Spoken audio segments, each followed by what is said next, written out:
चलिए बुलेटिन की शुरुआत करते हैं। राजस्थान सरकार में सैनिक कल्याण मंत्री कर्नल राज्यवर्धन राठौड़ ने सोमवार को केंद्रीय रक्षा मंत्री राजनाथ सिंह की गरिमामयी उपस्थिति में जयपुर में नवस्थापित भवानी निकेतन सैनिक स्कूल के उद्घाटन समारोह में सहभागिता की।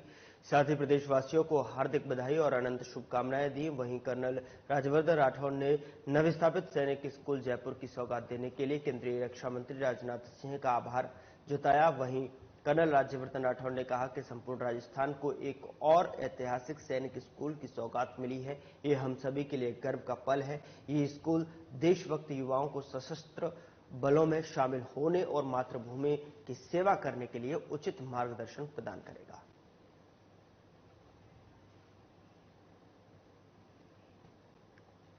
उधर उप मुख्यमंत्री और सार्वजनिक निर्माण विभाग मंत्री दिया कुमारी ने प्रदेश में लगभग 206.35 करोड़ रुपए की लागत के अटल प्रगति पथों के निर्माण की स्वीकृति प्रदान की है। उप मुख्यमंत्री ने बताया कि बजट घोषणा के क्रम में 10,000 से ज्यादा की आबादी के गांव में एक मुख्य सड़क को, जिसकी लंबाई 1 से 3 किलोमीटर के बीच हो, उसे अटल प्रगति पथ के रूप में विकसित किया जाएगा। यह अटल पथ सीमेंट कंक्रीट का बनाया जाएगा। यह यथासंभव 7 मीटर चौड़ा होगा और इसके दोनों ओर नाली बनाने का प्रावधान भी किया गया है। बता दें कि परिवर्तित बजट 2024-25 घोषणा के क्रम में अटल प्रगति पथ के 52 कार्यों की स्वीकृति जारी की गई है।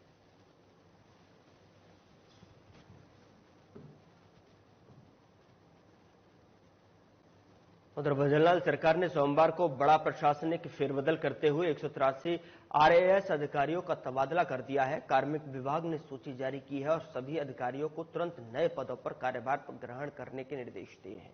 बता दें कि इससे पहले कार्मिक विभाग ने रविवार देर रात को 22 आईएएस और 58 आईपीएस अधिकारियों के तबादले किए थे, जबकि 12 अधिकारियों को अतिरिक्त कार्यभार दिया गया है। इनमें 8 आईएएस और 4 आईपीएस शामिल हैं। कार्मिक विभाग की ओर से जारी आरएएस तबादला सूची के अनुसार जसवंत सिंह को अतिरिक्त संभागीय आयुक्त बीकानेर, राजेश सिंह कार्यकारी निर्देशक और राजस्थान पर्यटन विकास निगम जयपुर, विवेक कुमार अतिरिक्त महानिरीक्षक प्रशासन पंजीयन एवं मुद्रांक जयपुर, रामलाल गुर्जर अतिरिक्त निदेशक छात्रवृत्ति एवं छात्रावास, तो वहीं सामाजिक न्याय एवं अधिकारिता विभाग दिया गया है। जयपुर और सुरेश कुमार नवल राजस्व अपील अधिकारी जयपुर लगाया गया है।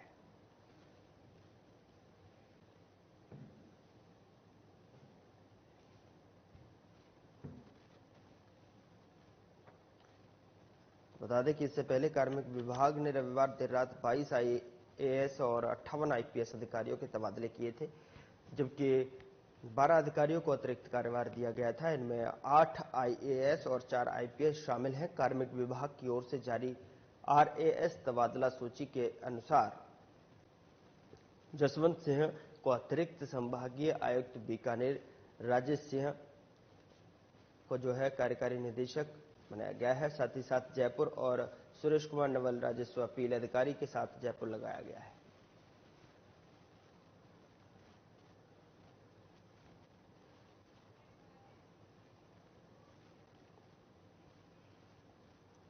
उधर राजस्थान से राज्यसभा सांसद रवनीत सिंह बिट्टू इन दिनों काफी सुर्खियों में है। रवनीत सिंह ने कांग्रेस नेता राहुल गांधी के खिलाफ बयान दिया था, जिस वजह से कांग्रेस कार्यकर्ता लगातार उनका विरोध कर रहे हैं। बता दें कि रवनीत सिंह जब जयपुर पहुंचे तो उन्हें काला झंडा दिखाया गया। वहीं कांग्रेस कार्यकर्ताओं के काले झंडे दिखाने और विरोध करने के सवाल पर मंत्री रवनीत सिंह बिट्टू ने कहा कि उन्हें तकलीफ करने की जरूरत क्यों है, मेरे पास आ जाते, मैं खुद बुला लेता उनको। उन्होंने कहा कि वो आकर मेरे से बात करें, वहां पर मौजूद रहे।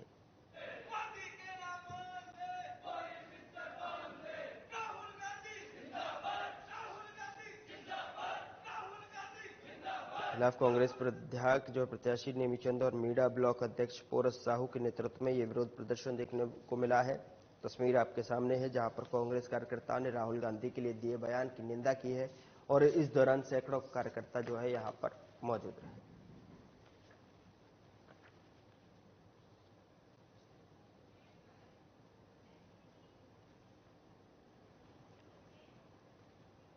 राजस्थान के नेता प्रतिपक्ष टीकाराम जूली हरियाणा के सियासी रण में उतर गए हैं। नेता प्रतिपक्ष टीकाराम जूली ने हरियाणा विधानसभा चुनाव प्रचार की कमान जो है संभाल ली है। आपको बता दें कि इसी कड़ी में नेता प्रतिपक्ष टीकाराम जूली ने अटेली विधानसभा क्षेत्र से कांग्रेस पार्टी की उम्मीदवार अनीता यादव के समर्थन में आयोजित जनसभाओं को संबोधित किया, जहां उन्होंने कहा कि आम जनता का शोषण करने वाली बीजेपी का इस चुनाव में अंत निश्चित है। वहीं जूली ने कहा कि हरियाणा विधानसभा चुनाव में बीजेपी प्रत्याशियों की जमानत जब्त होने की चिंता की लकीरें बीजेपी के रणनीतिकारों के माथे पर स्पष्ट झलक रही हैं। साथ ही जूली ने कहा कि 3 कृषि काले कानून का दंश झेल चुके किसान और पथरीली आंखों से अपने भविष्य को चौपट होते देख रहा बेरोजगार युवा इस विधानसभा चुनाव में बीजेपी के सभी प्रत्याशियों को आईना दिखाने के लिए आगामी 5 अक्टूबर का इंतजार कर रहा है।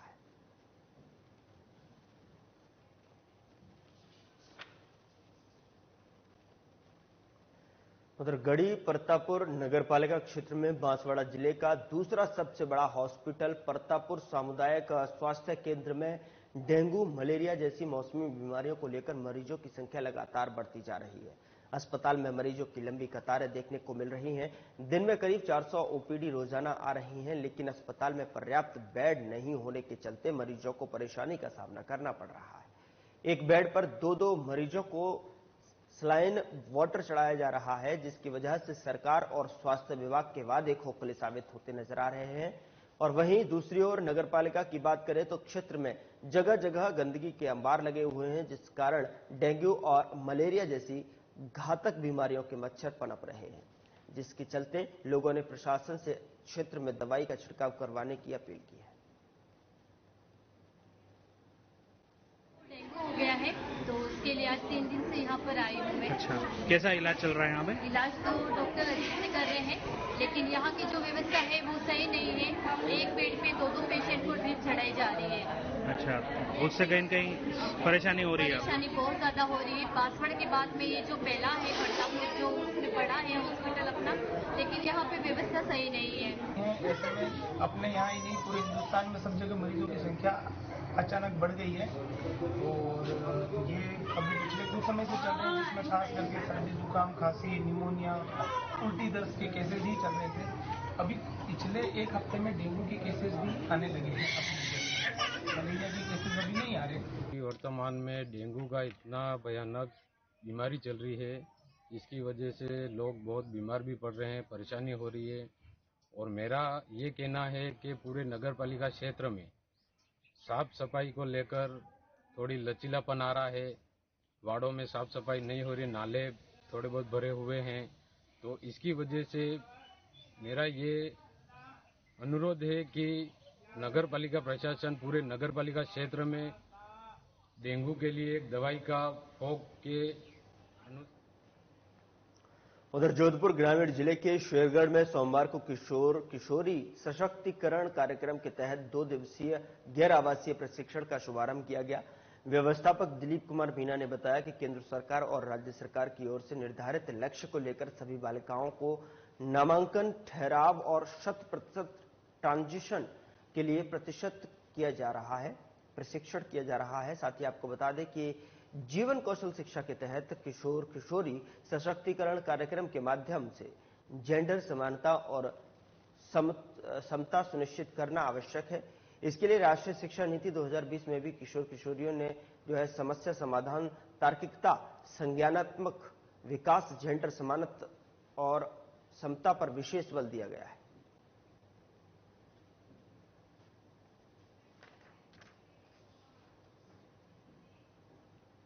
उधर टोंक जिले के प्रजापति समाज ने जिला कलेक्टर ऑफिस पहुंचकर कलेक्टर से गुहार लगाई है कि नगर फोर्ट में उनका सामाजिक मंदिर है और उसमें ही उनकी सामाजिक जमीन भी है, जिस पर असामाजिक तत्वों द्वारा जबरन कब्जा करने की कोशिश की जा रही है। साथ ही सामाजिक लोगों को परेशान भी किया जा रहा है। इसकी शिकायत लगातार तहसीलदार और एसडीएम को देने के बावजूद कार्रवाई नहीं हो रही है। और आपको बता दें कि प्रजापति समाज ने आज जिला कलेक्टर से गुहार लगाई और साथ ही 7 दिन का समय देते हुए कहा कि अगर उनकी जमीन उन्हें नहीं लौटाई गई तो 7 दिन बाद पूरा समाज जिला कलेक्टर कार्यालय के बाहर आमरण अनशन पर बैठेगा।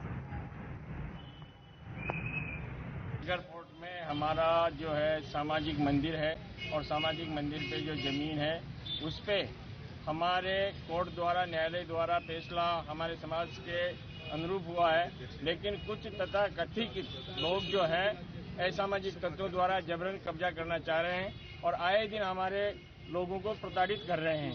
उसी के खिलाफ तहसीलदार जी और एसडीओ साहब से निवेदन खूब कर चुके हैं, लेकिन हमारी सुनवाई नहीं हुई। इस वजह से आखिर में हम जिला कलेक्टर महोदय के पास में हमारी समाज की पीड़ा लेकर उपस्थित हुए हैं। मांग पूरी नहीं होने पर आगे की क्या रूपरेखा? मांग अगर हमारी पूरी नहीं होती है तो जिला कलेक्टर महोदय के यहाँ पूरा समाज अनवरत आमरण अनशन पर बैठेंगे। 7 दिवस का समय हम महोदय को दे रहे हैं, उसके बावजूद हमारे को किसी प्रकार का संतोषप्रद जवाब नहीं मिला तो पूरा समाज आमरण अनशन के लिए यहाँ जिलाधीश कार्यालय के बाहर बैठेंगे। खबर टोंक जिले के घसड़ी गांव से है, जहां पर अपने पिता की मौत के बाद से अपनी जमीन पर कुछ प्रभावशाली लोगों द्वारा कब्जा करने के बाद एक लाचार बेटा अपनी जमीन के लिए दर दर की ठोकरें खा रहा है, जहां 8 बीघा जमीन पर कुछ प्रभावशाली लोगों ने कब्जा कर लिया है। शिकायतकर्ता ने बताया कि उसने प्रशासन की मदद लेते हुए उनसे कब्जा हटा दिया, लेकिन उन्होंने फिर से जबरन कब्जा कर लिया और वो अब उस जमीन पर खेती कर रहे हैं। वहीं पीड़ित बेटे ने जिला कलेक्टर से गुहार लगाकर उसकी जमीन को उनको लौटाने के लिए अपील करते हुए कहा कि वो बैंक के कर्जे तक चुका रहा है। अब मामले को लेकर जिला कलेक्टर की ओर से टीम गठित की गई है और कार्रवाई करने का आश्वासन दिया गया है।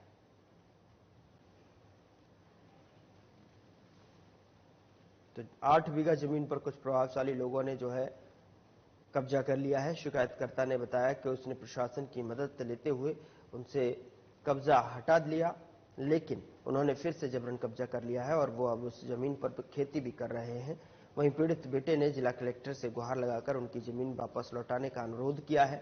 वहीं अब मामले में जिला कलेक्टर की ओर से टीम गठित कर दी गई है और कार्रवाई करने का आश्वासन दिया गया है।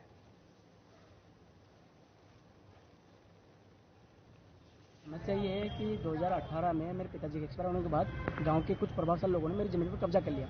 मैंने राष्ट्रगान काश्तकारी अधिनियम के तहत 183B और 183C के तहत उन लोगों से कब्जा को बेदखल करा दिया।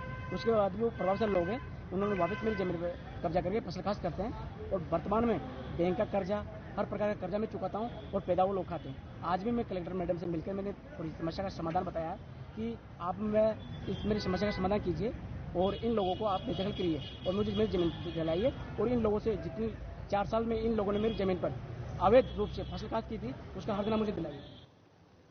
उधर टोंक में खातेदारी की विवादित भूमि को बिना कन्वर्जन कराए ही आवासीय भूखंडों में परिवर्तन कर विक्रय करने का मामला सामने आया है।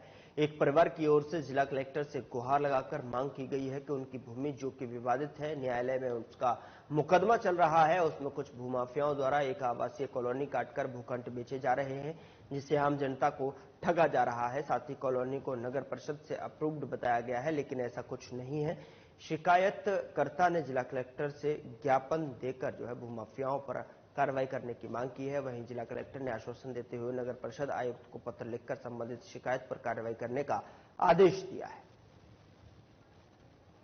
सर ये क्या है कि कुछ जमीन है धोलाखेड़ा में खसरा नंबर 784, इसके अंदर भूमाफियाओं द्वारा कुछ जमीन को गैरकानूनी तरीके से कॉलोनी काटी जा रही है और ये अफवाह फैलाई जा रही है कि ये 90 अप्रूव्ड है और कन्वर्जन करा ली गई है, जबकि ऐसा कुछ भी नहीं है। इन लोगों ने गैरकानूनी तरीके से लोगों को ये प्लॉट बेच रहे हैं, उनके लोगों के साथ खेला जा रहा है पैसों के साथ और जिला कलेक्टर के पास आए हैं। उन्होंने आश्वासन दिया है कि जल्दी इस पर कार्रवाई होगी। तो भूमाफियाओं के खिलाफ नगर परिषद आयुक्त और तहसीलदार महोदय को पत्र दिया गया है कि ताकि उनके खिलाफ कार्रवाई। उधर पाली जिले के मारवाड़ जंक्शन उपखंड मुख्यालय पर श्री रामलला जी त्याग सिद्ध योग विशाल कार्यक्रम का आयोजन आगामी 29 सितंबर राजकीय उच्च माध्यमिक विद्यालय प्रांगण में होगा, जिसकी तैयारी जोरों से चल रही है। समूचे उपखंड मुख्यालय पर जगह जगह प्रवेश द्वार और बड़े बड़े होर्डिंग लगाए जा रहे हैं। वहीं भक्तों और कार्यकर्ताओं में जोश देखा जा रहा है। इसी संदर्भ में आध्यात्मिक विज्ञान सत्संग केंद्र जोधपुर के तत्वावधान में उपखंड क्षेत्र के 40 से अधिक विद्यालयों, सरकारी और निजी विद्यालयों में गुरुदेव का ध्यान कार्यक्रम का आयोजन करवाया गया। क्षेत्र के अनेक विद्यालयों के 15,000 से अधिक छात्र छात्राओं, शिक्षकों और ग्रामीणों ने गुरुदेव के संजीवनी मंत्र से दीक्षा ग्रहण कर ध्यान किया।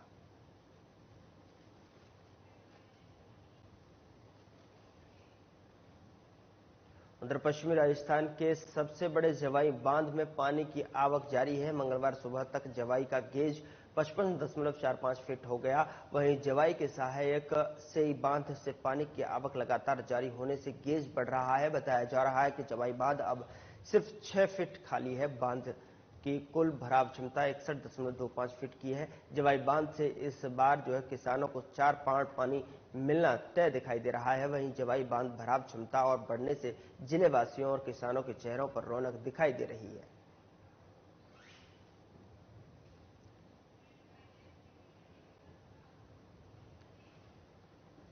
उधर कोटपुतली बहरोड जिले के नीमराणा होटल में रंगदारी की मांग को लेकर फायरिंग करने वाले जलंधर पंजाब निवासी दोनों बदमाशों को स्थानीय बदमाशों ने रेकी करवाने के साथ ही फरारी कटवाने और हथियार उपलब्ध करवाए। पुलिस ने बताया कि फायरिंग करने वाले दोनों बदमाशों पुनीत शर्मा और नरेंद्र उर्फ लाली को दिल्ली से अणींद निवासी बदमाश सचिन उर्फ प्रवीण उर्फ धोलिया और योगेश उर्फ मोनू को चोरी की कार में बैठाकर लाए थे, जिन्हें जम्मू कश्मीर के श्रीनगर के एक होटल से हरियाणा एसटीएफ के सहयोग से गिरफ्तार किया गया। वहीं गिरफ्तार किए गए दोनों ही बदमाशों ने होटल में फायरिंग करने वाले बदमाश को फायरिंग करने के बाद कार से ही दिल्ली में लेकर गए थे।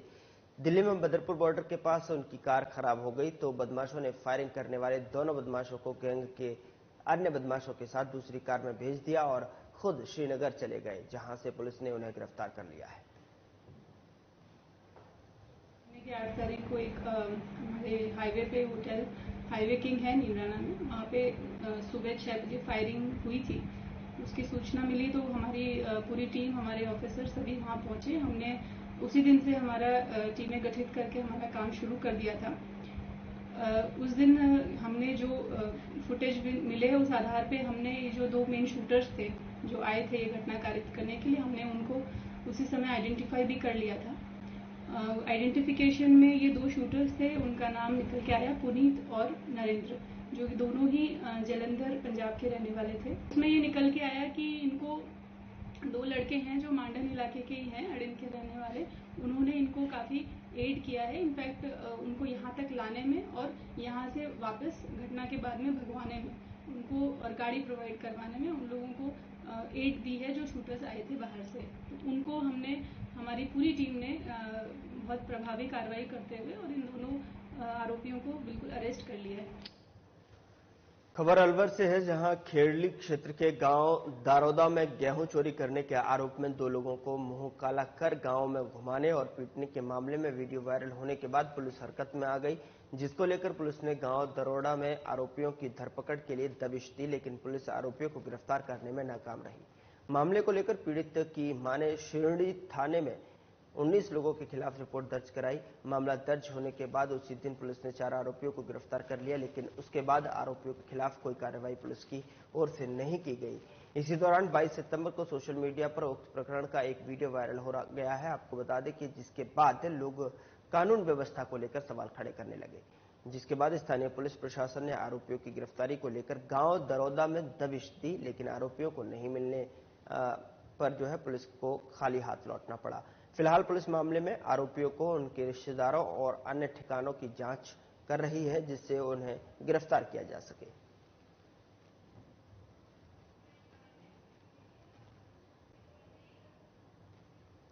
उधर कोटा जिले की रामगंज मंडी में कोटा विकास प्राधिकरण की ओर से नए एयरपोर्ट की जमीन के पास तुलसी गांव स्थित बूंदी के पूर्व नरेश राव सूरजमल हाड़ा की छतरी को तोड़ने की कार्रवाई को लेकर राजपूत समाज ने सोमवार को एसडीएम नीटा बसीटा को ज्ञापन सौंपा है। ज्ञापन सौंपकर छतरी के पुनर्निर्माण और जिम्मेदार अधिकारियों पर कठोर कार्रवाई की सहित जो है मांग की गई है। रामगंज मंडी राजपूत करनी सेना तहसील अध्यक्ष देवेंद्र सिंह हाड़ा ने बताया कि केडीए प्रशासन की कार्रवाई से समाज की भावनाएं आहत हुई है। समाज की मांग है कि कोटा में प्रस्तावित नवीन एयरपोर्ट का नाम बूंदी के पूर्व नरेश राव और सूरजमल हाड़ा के नाम से ही रखा जाए। साथ ही इसके अलावा अतिशीघ्र छतरी का भव्यता के साथ में पुनर्निर्माण हो और एयरपोर्ट के मुख्य द्वार पर पूर्व नरेश की विशाल प्रतिमा स्थापित की जाए। 2 साल पुरानी जो राव सूरजमल जी की जो प्रतिमा तोड़ी गई, हम ये चाहते हैं कि जो भी दोषी है उनके ऊपर उचित कार्रवाई हो और उन्हें तुरंत निलंबित किया जाए और जो कोटा बूंदी में एयरपोर्ट बन रहा है उसका नाम राव सूरजमल सिंह जी हाड़ा के नाम पर रखा जाए। जय माता जी। उधर सरमथुरा की आंगई थाना पुलिस की क्षेत्र में कार्य कुशलता एक बार फिर से सामने आई है। आंगई थाना प्रभारी राम अवतार मीणा के नेतृत्व में देर रात पुलिस ने घने जंगलों में कार्रवाई करते हुए भैंस चोरों के कब्जे से 4 भैंस और एक पड्डा को मुक्त कराया है। पुलिस को आता देख भैंस चोर घने जंगलों और अंधेरे का फायदा उठाकर मौके से भागने में सफल रहे। थाना प्रभारी राम अवतार मीणा ने बताया कि मुखबिर से सूचना मिली कि क्षेत्र में भैंस चोरी की भैंसों को ले जा रहे हैं। सूचना के आधार पर देर रात थाने पुलिस टीम का गठन कर बिरजा के जंगलों में छापामार कार्रवाई की गई और पुलिस की कार्रवाई को देख भैंस चोर मौके से भाग गए, जिनकी पुलिस सरगर्मी से तलाश कर रही है। सोमवार सुबह पुलिस ने भैंस मालिकों की तलाश के बाद भैंस और पड्डाओं को मालिकों के सुपुर्द कर दिया। गांव बिरजा से कुछ लोग 4 भैंस और एक पड़िया को भागते हुए ला रहे थे, जिसे मतलब पुलिस को देखकर वो लोग भाग गए। वो उनको गांव बिरजा से चोरी कर ले जा रहे थे। पुलिस की मुस्तैदी से भैंस चोरी हमने रोकी है और अब ये भैंस के मालिक हैं, जिनको भैंस को इनको सुपुर्द कर दिया गया है। उधर झालावाड़ के मिनी सचिवालय में बीते दिनों पत्थर की टाइल्स उखड़कर नीचे गिरने से घायल युवक के परिजनों और ग्रामीणों ने आर्थिक सहायता राशि की मांग को लेकर डीएम को ज्ञापन सौंपा। ग्रामीणों और पीड़ित के पिता ने ज्ञापन में बताया कि बीते दिनों 2 सितंबर को भील समाज की रैली मिनी सचिवालय झालावाड़ में हुई थी, जिसमें उसका पुत्र चेतन भी पहुंचा था। तभी अचानक पत्थर की टाइल्स उखड़कर नीचे आ पड़ी, जिससे प्रार्थी के बेटे चेतन के एक साइड की पसलियां पूरी तरह से टूट गई और एक हाथ की नसें भी काम नहीं कर पा रही हैं। उसकी हालत नाजुक बनी हुई है। वहीं प्रार्थी की माली हालत बहुत कमजोर है और इलाज कराने में असमर्थ है, जिसमें को लेकर जो है वो डीएम को ज्ञापन सौंपकर आर्थिक सहायता राशि की मांग की। हमारी मांग यही है, जो पिताजी ने बोला है कि या तो है ना चेतन बिल को सरकारी नौकरी मिले या फिर उसको उचित मुआवजा जो परिवार की मांग है 25 लाख रुपए वो दी जाए। 2 तारीख को कलेक्टर साहब के पास आए थे भील समाज के लोग, सभी पूरे जिले से, बारां से, झालावाड़ से, कोटा से आए हुए थे, तो उसमें मेरा बच्चा भी आया हुआ था रैली में।